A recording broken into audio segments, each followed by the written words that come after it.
My question is a little bit about you were talking about that Nasr is from Allah, and of course we know this, everybody. But we would, even though we would like to see Khilafah coming. So my question is, do you see? How do you see like Hizb-ut-tahrir have developed over the last years since you have been there since I think you said 74? How do you see Hizb-ut-Tahrir have developed, and is it how do you see our situation compared to back then, at least, and how do you see it in the light of the Arab Spring today? Is it how do we stand in the light of the Arab Spring today? Man, you are good at asking questions. You ask the whole set of questions in a minute. Okay. Uh, yes, in the 70s, at the time when I was a little kid and just started contacting Hizb ut-Tahrir and being part of this whole movement, until today, the big development. In brief, give one example. Back in the early 70s, in the place where I used to be in the Soviet Union, which is Tashkent, what is known as Uzbekistan today, Islam at the time, even being a Muslim, was tough for people of that time. Today, that part of the world, Andijan, Namangan, Fergana Valley, Uzbekistan, one of the most advanced in the ideas and the structure of Hizb ut-Tahrir. So Hizb ut-Tahrir at the time, first day I was there, had no existence whatsoever. People even could not even declare their Islam. Today, Hizb ut-Tahrir is very strongly active in that part of the world, Kyrgyzstan, Uzbekistan, Kazakhstan. It did not exist then there. Hizb ut-Tahrir at the time, back in the 70s, was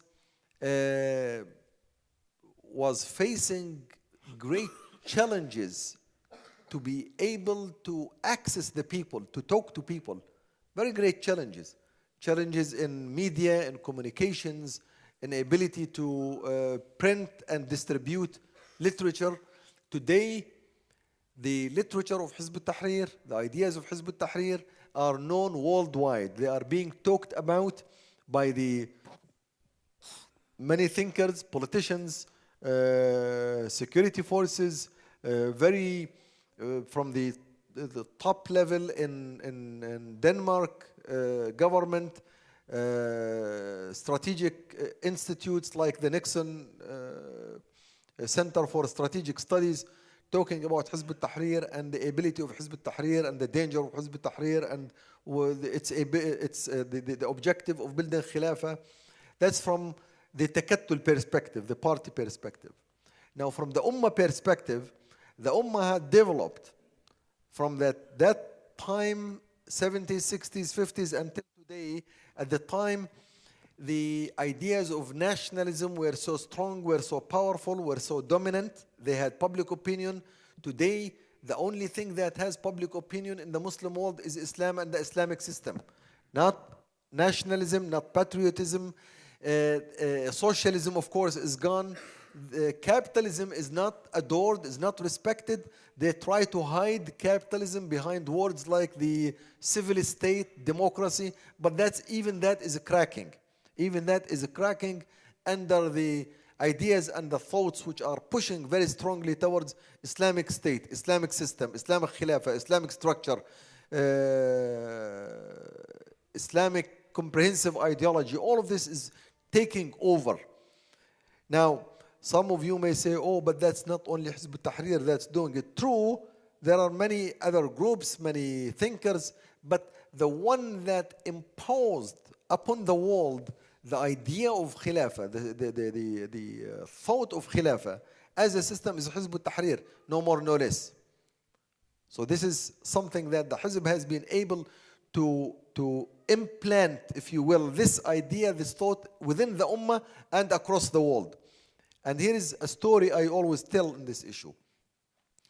Back in the end of 80s, about 88, 89 time frame, which is second phase of myself at least carrying the da'wah, I was in the US. And I was attending a conference, and in the conference I had a booth. I went to the conference, I had a booth table, and I have the books of Hizib-ut-tahrir and pamphlets distributing it in the conference.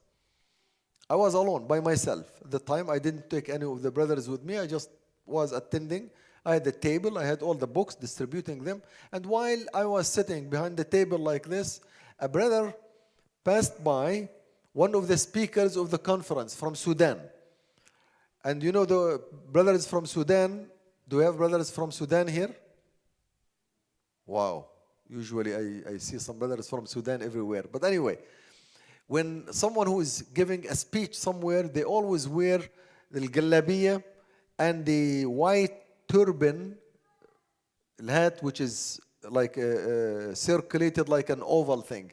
It's very nice dress. So he's passing by with his scholarly dress, and he looks at the table and he sees a book called the Khilafah, Al-Khilafah. It's a booklet, small booklet. He picks the book and he moves by maybe 2 meters and starts reading. Now the books I have, some of them were free distribution and some were for sale, depending on the book.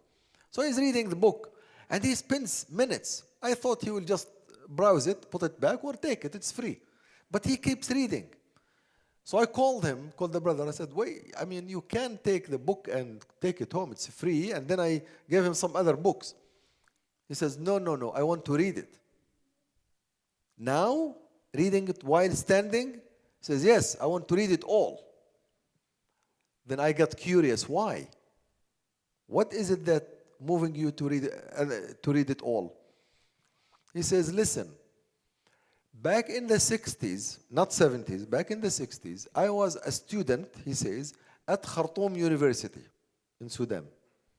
And then I was part of the Communist Party. Communism was famous in Sudan, by the way. The Socialist Communist Party was strong. And then he said, some brothers, some people from Hizib-ut-tahrir, they were passing a pamphlet with the word Khilafah, which is this one.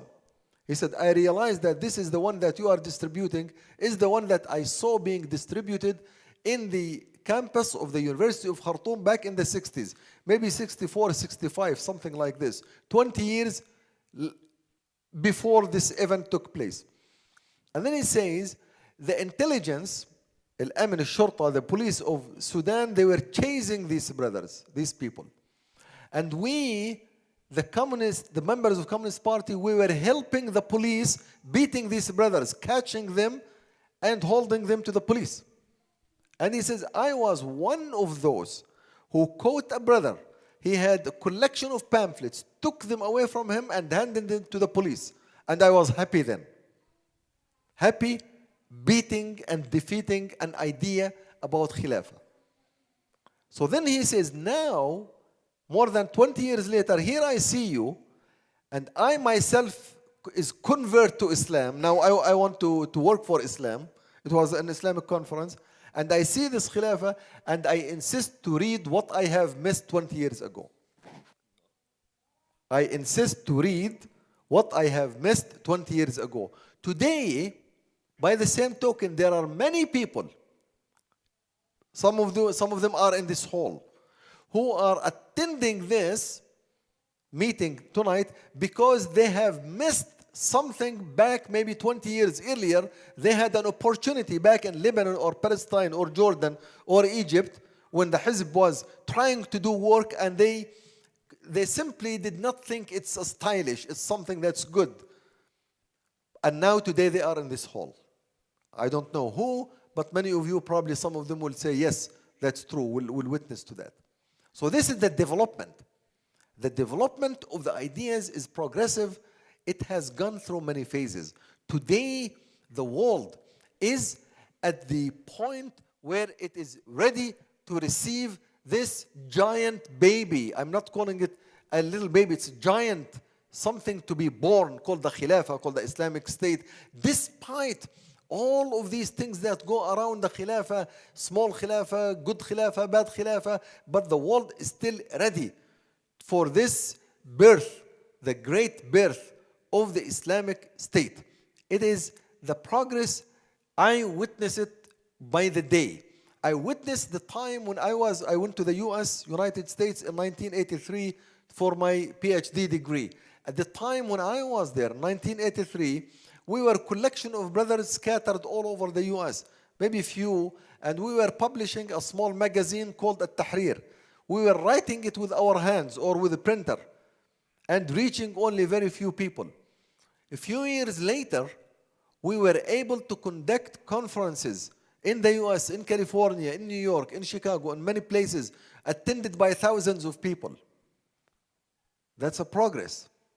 In 1994, some of you have listened to the tapes about the first Khilafah conference in Wembley Hall, which was a very great conference talking about Khilafah, attended by thousands of people. More than 10,000 people attended a conference only for the sake of looking for what Khilafah is. Yes, I said, my interest, my personal interest is Jannah, but that interest is going to go through building the Khilafah. Yes, I would like to see the Khilafah. Not because I am obsessed with it, but because it's the right system, because it's the order of Allah Azza wa Jal. And is it coming? Yes, of course it's coming. It is coming. It's the promise of Allah Azza wa Jal. It's not my promise. It will come. It may come while I am alive. It may come after I depart. It's irrelevant. That's what's irrelevant. Whether I am alive or not is irrelevant. But is it coming? Of course it's coming. If I am not here, you are here. Sheikh Nabhani is not here. He died long time ago, but his movement is here, right here in Copenhagen. If you asked him back then, before he died, do you have any movement in Copenhagen? He says, it doesn't matter, he would say.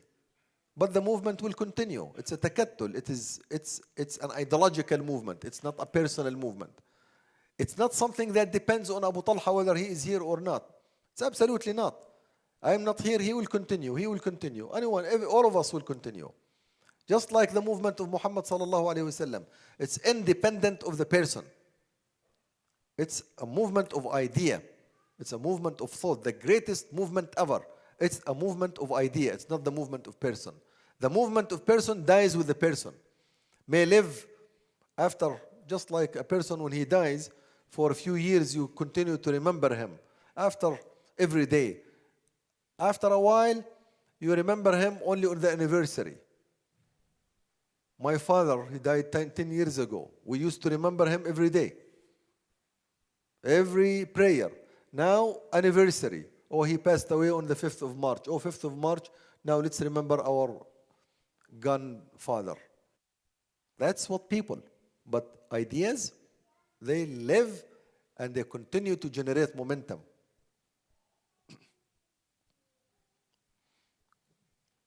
I will come back to the issue of Rabi' al-Arabi later. I know there will be another question. I just want to cut my answer short.